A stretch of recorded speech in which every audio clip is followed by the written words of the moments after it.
Okay, folks, welcome back. Now, once again, we're today joined by Goggsy, Fraz and Stevie to discuss Series 3 and Series 4 of the best sitcom to ever come out of Scotland, Still Game.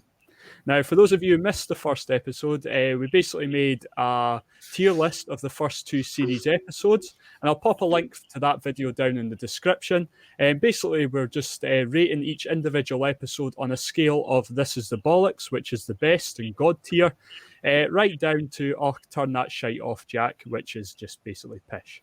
Now, as we did with the first one, I've got a description on all the episodes to refresh both you guys at home's memories and also the guys we have on the panel tonight as well.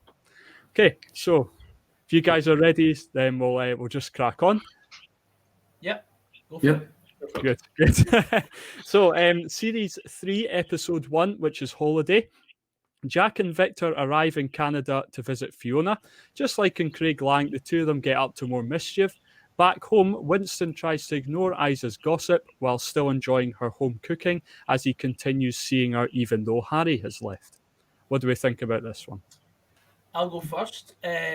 I'll lead with, I did like the fact that Jack and Victor were taken out of Craig Lang because it was something different, and of course they actually got to go abroad, which was great.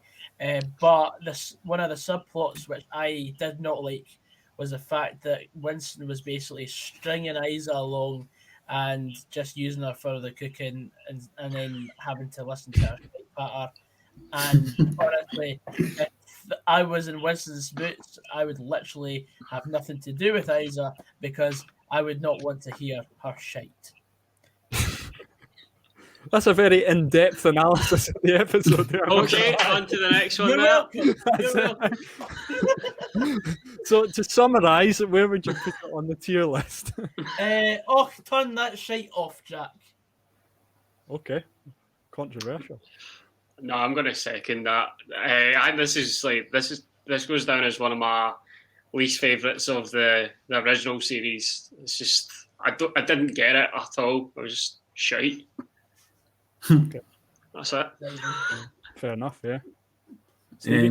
For me, the wee fucking American Canadian fucking accents just annoy me. Oh, I forgot about that. The arsehole Grandwains. Aye, just wee dicks, man. And my favourite part is actually when Jack spews on the grandsons. And of course, the Mary Hill reference as well. Oh, the Mary Hill reference. Yeah, that's right. Yeah, good That's point. the only bit that saves it, but it's still not enough to take up to that's plenty for me. Sorry, but back to Stevie there. Where would you rate it on the tier list scale? You've got to agree with the boys, innit? When you compare it to the other episodes and the series, it's turn that shite off, really. Okay, I was going to say that's plenty. I was going to be a little less harsh, but I'm outvoted, so we'll go with the bottom tier for that one. Okay, so not a great start, not gonna lie. We move on to episode 2, which is Swatten. Now, Jack and Victor are back in Craig Lang and on the hunt for more adventures. In this case, they enroll in a night school class for first aid. Meanwhile, Bobby is hosting a quiz night in the Clansman to boost the pub's popularity. I'll kick you off this time. And this is definitely top tier. This kind of redeemed the series after like such a shitey pilot episode to Series 3. This definitely redeemed the series and shot it back up. I just love the fact that, it's like basically them being young again, going back to, well, it's not really university, it's more night school, but, yeah, they convinced Winston that they got 2 A's when they even, they blatantly failed it, which is absolutely brilliant. And then the fact that, the lassie's pregnant. No, it wasn't even that. There was the fact that one of the final questions in the quiz was related to medical, and they never even knew it. And then, obviously, the lassie gets pregnant, and they can't even help her because they end up fainting. It was just brilliant. Brilliant. So many iconic scenes in this one episode. No points, prick! I think that scene is one of the best scenes. Just the whole Willie McIntosh coming in and what does Mary Curry discover? And then obviously Mark the Right. Quizmaster comes in as well. I think that scene as a whole is just quality, to be honest. And then let's not forget, you've also got Margot. Give that question again, Margot. But no, definitely the Bollocks for me. Like, I'll second Stevie there. Yeah, I think we're unanimous on this one. I think I have to go with this as the Bollocks as well. Series 3 as a whole is just a brilliant series. I know it's not backed up by the first episode, but I think from this point onwards, it's a fairly good series. So, yeah, I think that has to go top tier for that one. And that moves us on to episode 3, which is Cairds. Jack and Victor enlist the help of their friends and set about winning back Disabled Joe's electric scooter from Tam, who won it in a poker game. Meanwhile, Winston is terrorising Stevie about a long shot accumulator he has placed a bet on. as the disabled one, I think I'll kick you off here. Honestly, not just the two series that we're talking about, Still Game as a whole, I think this is right up there. I think this is brilliant. The storyline, obviously, the bits between Stevie and Winston as well. I love the scene with the pens, where Winston's shouting at him in the bookies, and then Stevie just gets the pens and puts them through the holes. And you can just see Winston getting angrier and angrier and angrier. Pretty but iconic, that scene, to be honest. Yep, brilliant, absolutely fantastic. Another one that goes into this is the Bollocks for me. Yeah, 100%. I was a massive fan of this episode, and the way they're just chatting, Joe, as well. That's it. Go for Joe. Go for Joe. Go for Joe. I loved it. Brilliant. Nah, I'm gonna just agree. I'm not just agreeing for the sake of it. This is genuinely one of my top 5. One of my favourite bits is when they're assigning everybody at the party, like everybody at the gathering roles, and then eventually Pete the Jakey's on the door, and he just opens it. Ladies and gentlemen, Shug. And 2 Polish. It's just the best part where it's like, Pete, you're in charge of the drinks trolley, and he's just got that smug grin on his face. On second thoughts, you deal with poker. Let's not forget, this is also the episode of It's Isa. Oh, with sandwiches. Yeah, no, a brilliant episode. Have we all said top tier for this one? Yeah. Yeah. Yeah. I think I agree with that. I think that has to go into top tier as well. A really brilliant episode, that one. Okay, so this is the one we move on to with Big Innes involved. Now, Jack and Victor need a favour from their old friend Big Innes. The Neds are out of control, and Big Innes is just the man to sort them out. Meanwhile, Winston gets a job at the local supermarket food fair. I'll kick things off. I absolutely adored this episode. I thought it was great, but going on the gauge of the previous 3 episodes, I think it's going to only go in smashing, because I don't think it's as great as Cairds. Cards. Cards, I know. That's what you use to play Cairds, eh? Yeah. No, Yeah, it's what you used to play cards with. yeah. Aye, that's the one. A good one. Yeah. But yeah, Big Innes has to go in smashing for me.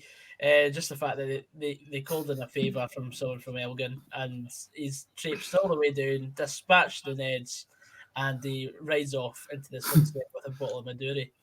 Don't you worry, Goggsy. Big Innes went in smashing. He smashed fuck out the Neds.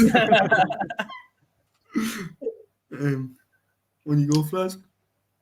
I don't know about this episode. It's not really one of my favourites in the grand scheme of things, to be honest with you. But it's no top tier. It's no as bad as Holiday. So I'm going to go Naineth Danger. There's one that I just didn't get, to be honest with you. It's kind of like you were taking the shine off of Jack and Victor and gear it to somebody else. Yeah. Mm-hmm. Stevie? What I did when I was watching them back is I compiled a list of notes, and if I look at this episode compared to the other ones, is quite bare. So, but I still enjoyed it for the storyline aspect, especially with the Midori and the fact that Isa didn't know that the Big Innes was allergic to the Midori. So I put it in Naineth Danger, I think. Naineth Danger. That makes it awkward then, because I agree with Goggsy. I think it should go in Smashing. Where do we place this? You get a coin? I think it's kind of the stage. We'll put it mid ground. I think it has a top mid ground. I would say. I think it's virgin on Smashing. I think, but we'll give Fraz and Stevie the benefit of the doubt for this one. Okay, so we'll move on to Oot, which is episode 5. Archie, who hasn't left his home since 1966, has no option but to leave, as his flats are earmarked for demolition. Also, Winston inquires about a new large-screen wall-mounted television in the high street, but is put off by the expensive price. I think this has got the feature of one of the best guest stars in the whole series in Sylvester McCoy. I thought he played the part of Archie absolutely brilliant. You know, I wouldn't expect anything less from him. He's a fantastic actor. But I don't know if it's as good as Swatten and Cairds.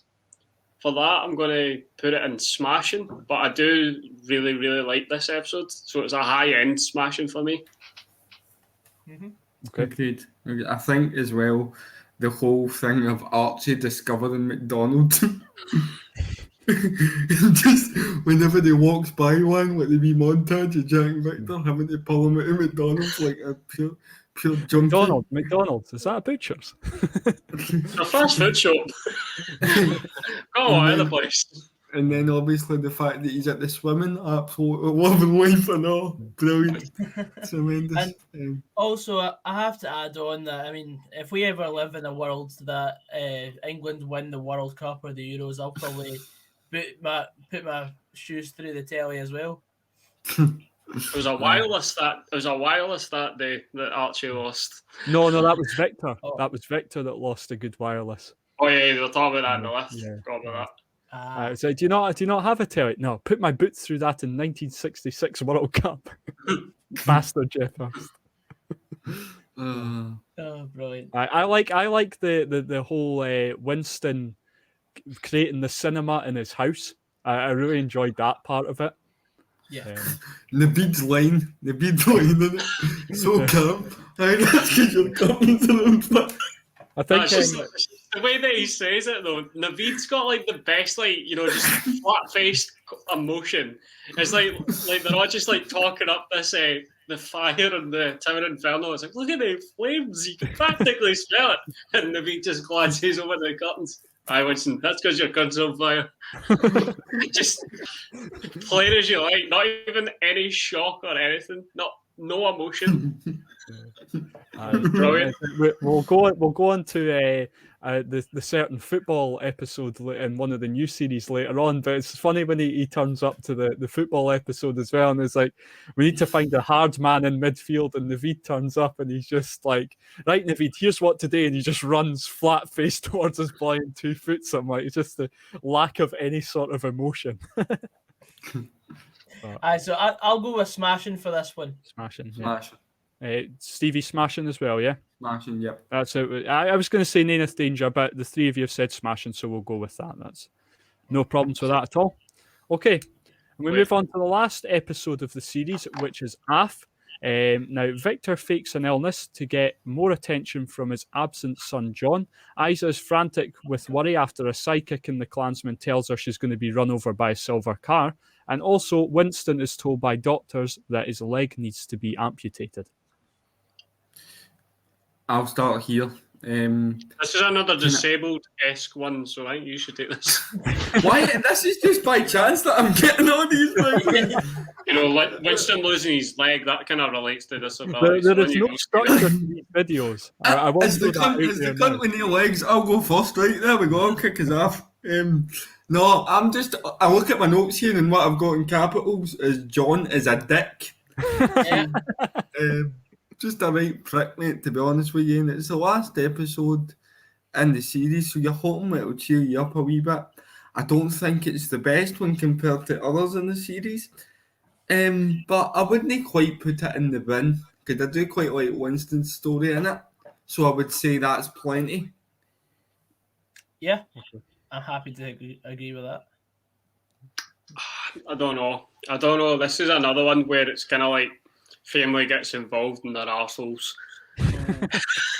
I'm going to have to be different and go bottom tier. I just didn't like John at all. He was a total dick. Yeah, as you said. you're not on your own with that. I was going to say bottom tier as well. Total dick.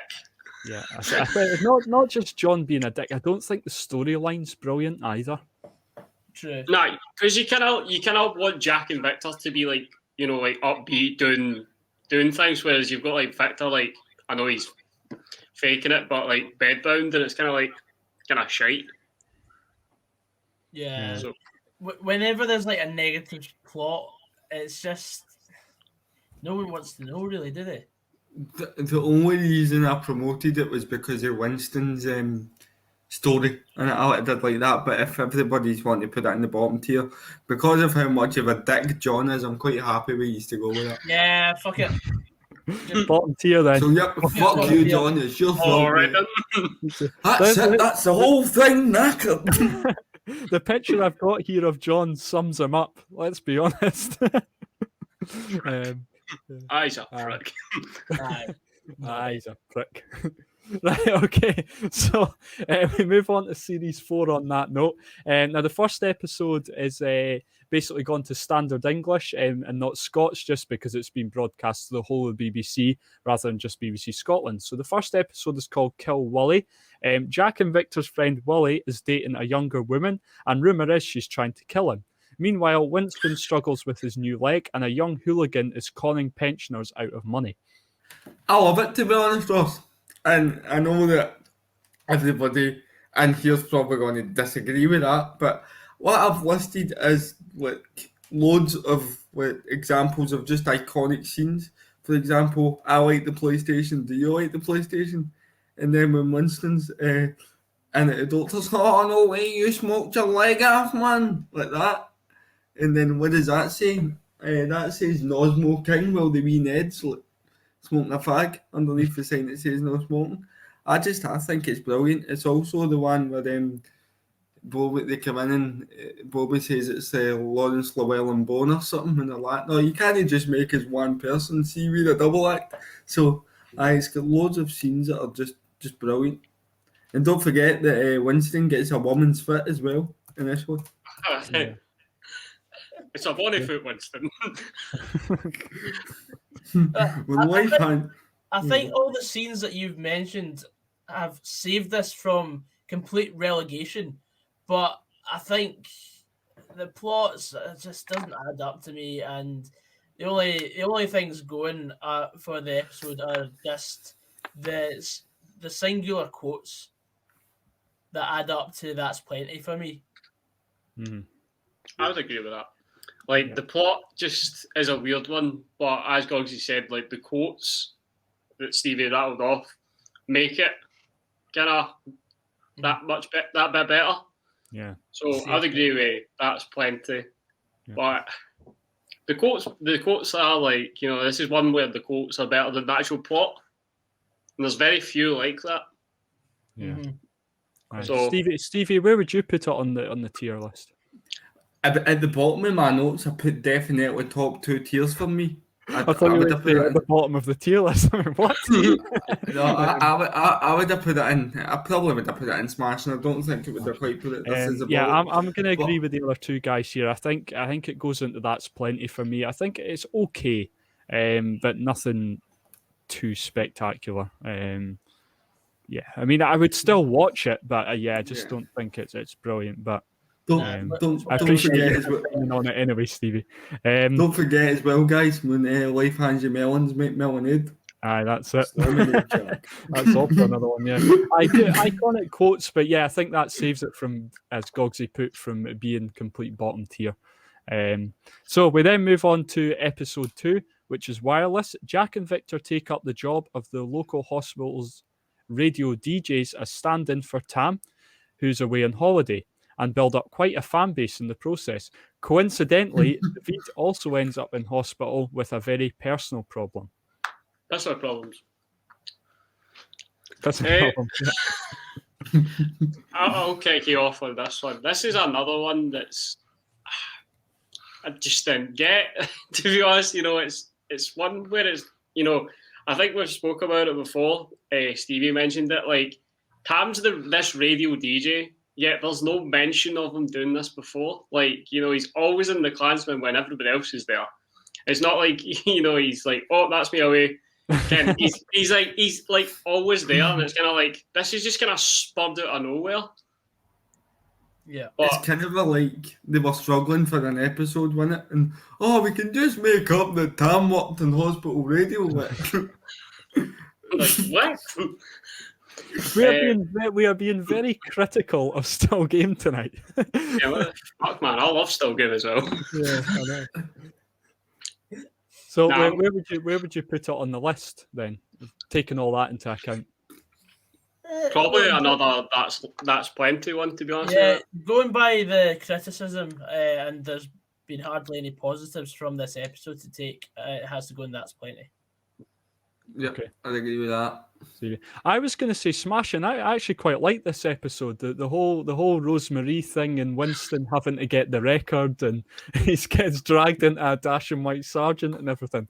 I think it's brilliant. But I'm happy to go with you guys' opinion on this. It is 3-1, but yeah, we'll go with that then. Okay, so we move on to Dial-a-Bus. Obviously, we've got Robbie Coltrane as the guest star in this one.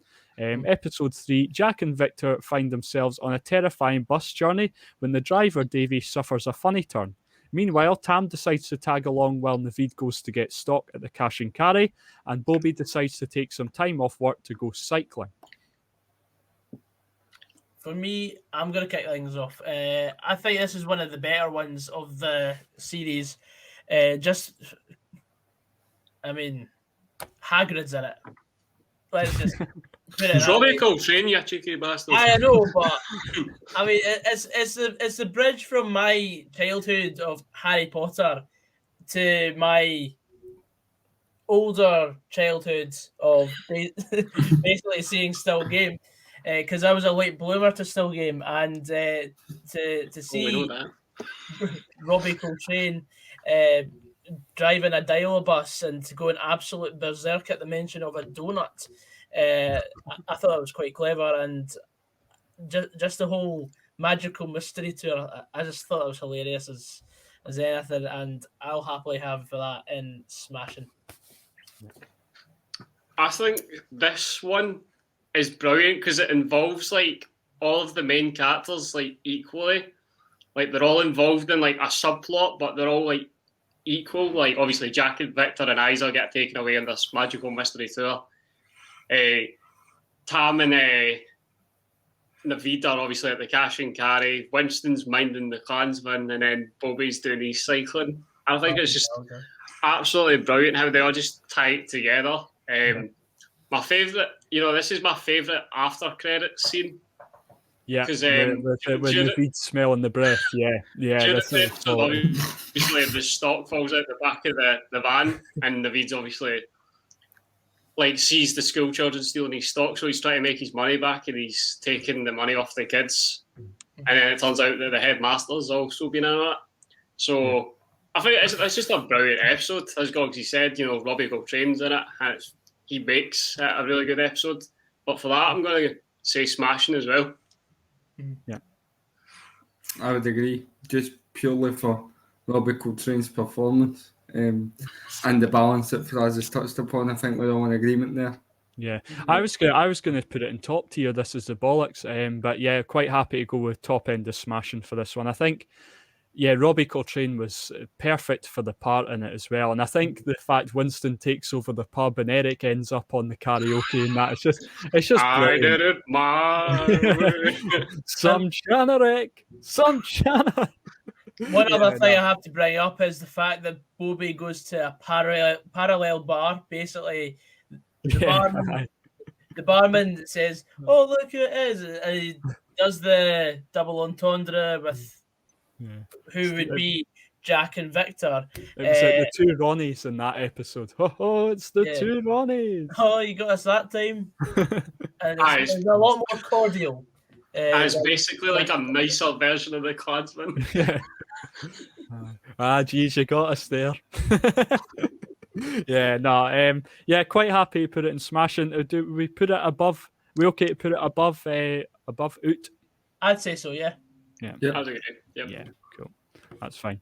Okay, move also, on to... Fly Society is on the night. Is it on the telly, is it? Just had a message there, Fly Society is on. Okay, well, for those watching, tune in. Okay, so we move on to episode 4, which is Ring. Tam decides to marry Frances, his sweetheart from the second series. As always in Craig Lang, things never go to plan. Meanwhile, Naveed's shop is part of a big business takeover. Do you want me to kick things off, seeing as I work in a shop as well? Oh, okay. I've had a stint in retail as well. I know you did, but it wasn't like a small shop like Harrods. Harrods. Right, Shopmeister. The floor is yours. Okay. I'll kick things off. First of all, I hated the idea of Naveed being Agent 357. It just didn't work for me at all. I'm trying to think what else to say. I mean, yeah, okay, it was a bit disgusting the fact that Jack had to shite out the ring, out of his own ring. But for me, it's got to be down the middle and Nana's danger. Okay. In total agreement there, Ross. In total agreement. I didn't like the Spire store section of it at all. I thought it was brilliant though with Jack swallowing the ring. I did enjoy that part. I think that whole scene with the JVC handy cam. It's a handy wee thing, that, isn't it? Alright. Fuck off. Fraz, what do you think about this one? I do incline to agree. I mean, I love the plot of Tam, like the tight-fisted one of the group, getting married, finally finding happiness, but having his wedding reception in the Klansman is the most Tam thing going. It's like, Bobby, can I get a pint? Shut your hole, Eric. I'm going as fast as I can. Eric was one-liners, man. It's just brilliant. It's quality. Such an underrated character, Eric. But I think the plot really good. The subplot was a bit shite, so I'm going to go mid-ground as well. Okay. To be honest, I would have said smashing for this one, but I'm quite happy to agree with you guys and put it into the mid-ground as well. Yeah. Okay. We move on to episode 5, which is Hatch. Now, Jack has got Sky Digital TV. Victor hasn't. They solve this problem by arranging for Shug to put a hatch put in between their houses so they can both watch. But things go wrong when Isa suspects they are gay. Meanwhile, Winston has to look after his obnoxious 17-year-old grandson, Thomas, while his parents go away on holiday. Absolutely fantastic. Top tier. I won't take any other answer for this. It literally was the bollocks for Victor. I just think the whole thing, especially when they're obviously when they get the hatch and then they go to shop for the curtains and they bump into Bobby, and Bobby's like, "You'll be treated like human beings and all that." I'm glad we're glad we came out and all, Bobby. Just think, it's great you guys have come out. Aye, it's good to get out. Yeah, I think this has to go into top tier. I don't know, Goggsy and Fraz, I don't know what you think, but I don't think there's really much of a debate on this one. The one that, for me, that eclipses everything else in the episode is the fact that Jack and Victor are still having Bobby on when they get to the Klansman, and then they go to the toilet, and then Bobby's like, "Oh, not in my pub," and live and let live and all that. And then he goes in, and then all of a sudden he gets the pints thrown over him, and I thought that was a great end to the episode. Yeah. Aye. That's one of the most. I can't really say anything more. I definitely agree. This is definitely one of my top 5 favourite episodes of the whole series. My favourite bit is probably when they're like, they're saying to Shug, "He's a hatch, Shug, nice wee hatch," and then like the next scene, the 3 of them are standing there. It's like the size of a doorway. I think it's a bit big. I just didn't expect the bricks to come away that easy. I think one thing we haven't covered yet as well is the Thomas Winston's grandson as well. I think that's quite a good wee sort of subplot as well. No, I love that. I love that. The fact that when he brings the tomato plant back, and then was it I burnt my finger cooking cookies in your cooker or something? Aye, that's it. Aye. Right, I'll cook you. You wouldn't think that would go tomatoes. Looks just like a weed. A weed. Yeah, no, I don't think there's been no debate on this. It has to go into top tier, this one. See the boy that played that Thomas character, was he in Sunshine on Leith? Yeah, he was. Yeah, he's the main character in Sunshine. I thought that. Yeah. He was very young in that, of course. Yeah, he's in quite a lot. I don't know what the guy's name is, but he's in quite a lot, though. Yeah, so we move on to episode 6, which is Who's the Daddy? Jack, Victor, and Winston fear that they may have fathered a child in their 20s, but they are unsure of who it may be. The child in question is also part of a plan to demolish the Klansmen. I'll start these off, and I'll tell you that this episode is absolutely shite. It's like, it was a solid enough series, and then like the way that they've ended it is quite disappointing. Mm-hmm. The idea of like the main hub where all the characters are, getting rid of that just seems like, what are you doing? Like you're probably screaming at it, what the fuck are you doing? Like, this can't happen. Nah, I didn't like it. I'm gonna put it bottom tier. I'm in agreement with Fraz. I mean, the Klansman is the heart and soul of the whole series, and the fact that they wanted to take it away, I was just like, nah, I'm not having it. Yeah. Pish, shite, terrible. Turn that shite off, Jack. Okay. You can tell it's just a bad episode when we don't have anything at all positive to say about it. No, I mean, yeah, it's not great, is it? Let's be honest. I'm trying to find something positive to put it up to that's plenty, but there's just nothing. Like, it's just it's like they've got this episode and they're like, right, this is the worst one, so we're going to put it at the end of the series. Like, I think that's the way they've kind of done it. Disappointing.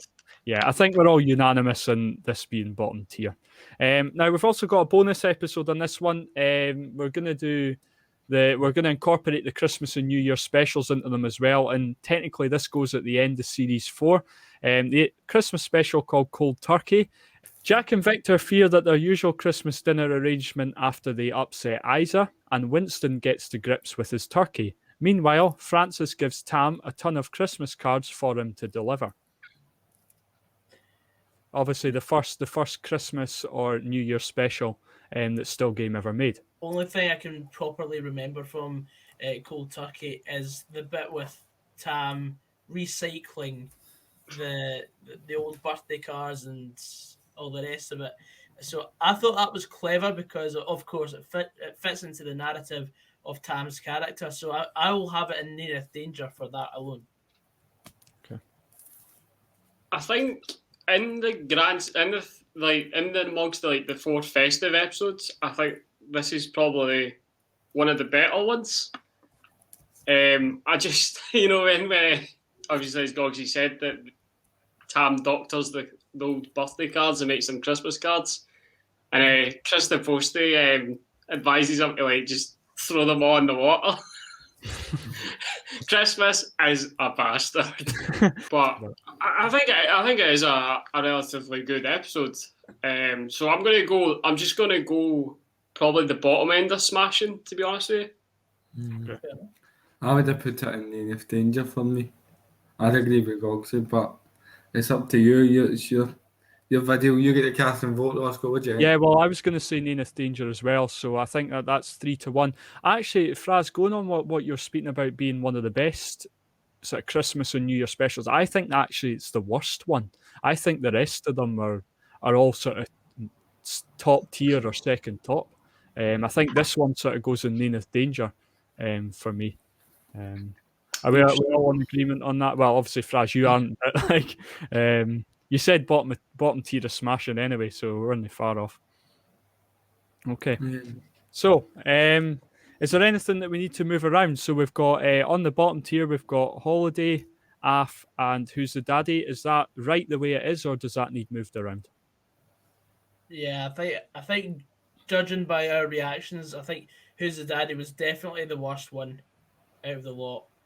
And then obviously John's a prick, so he has to go. He has to go second bottom. Yep. Fraz, are you in agreement there as well? Yep. Yeah. Okay. We've then got Kill Wally and Wireless, and that's plenty. Is that the right way round? Yeah, I'd say so. For me, I would have Wireless above Kill Wally, but that's because I said Wireless was a good episode. Good jinx, lads. No, I don't agree with that. Yeah, because I can't remember any key quotes from Wireless off the top of my head. Okay. Stevie, what do you think? I'm just thinking because of the scenes that I mentioned in Kill Wally, I think it deserves to be above Wireless. Right, okay, that's fine. Well, we'll stick with that. That's fine. Then we've got in Nenith Danger, we've got Big Yin, Ring, and Cold Turkey. Does anything need to be moved around there? I'd move Ring to the top end, to be honest. Okay. Yeah, I think I'd be inclined to agree with that. I really like Ring. I think it's a good episode. And then, obviously, Fraz, you said Cold Turkey was probably bottom end of smashing for you, but I'd maybe put it above Beginners. I don't know. I think we'll go with that. I would go with that because when I think of the Beginners episode, it's... Yeah. Goggsy, are you quite happy with the way it is? I go with that, aye. Yeah, right, okay, that's fine. Well, we'll leave it at that then. And then we've got in Smashing, we've got Dial-A-Bus and Oot. We already discussed that one, didn't we? We said that Dial-A-Bus would go above. Yeah. And then for you guys, I'll ask you all individually, what's the best episode out of series 3 and 4? We'll start with you, Goggsy. I want to go with Hatch because it's just the whole narrative of Jack and Victor being, because they were both married to females, and then they're all of a sudden being outed as gay. So it's completely bizarre in that case, in my opinion. And then just the whole it's the paint throwing onto Bobby. That's my favourite part of the episode. I think Cairns is a close second, and then the other one can go third for me. Yeah. Fraz? I'd be inclined to say Cairns first, and then Hatch, then Swatten.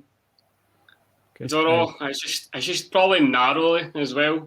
It's a close one. That's why I've asked you all, because it is quite a close one. Stevie, what do you think? I would go Cairns, but I would go Swatten and then Hatch.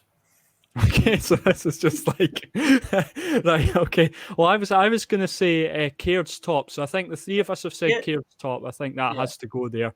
Will we then go with Hatch in second? Because I think Hatch for me goes second, and I know Goggsy, you said it goes top. Fraz, it goes second for you. Fortunately, Stevie, I think you've been a wee bit outvoted on that one there. Sorry, it's a recurring theme. I'm getting used to it. That's fine. But no, there it is, folks. Series 3 and 4 episode tier list. Now, pop your list in the comments below. It'd be interesting to see if anybody actually disagrees with what we have. There's bound to be some disagreement somewhere. I'd just like to take this opportunity to thank Lawrence, Loel and Bowen for being on today. Links of all these guys' channels are in the description below, and make sure to go and subscribe to them as well. And yeah, thanks for watching, folks. Cheers. Thank you.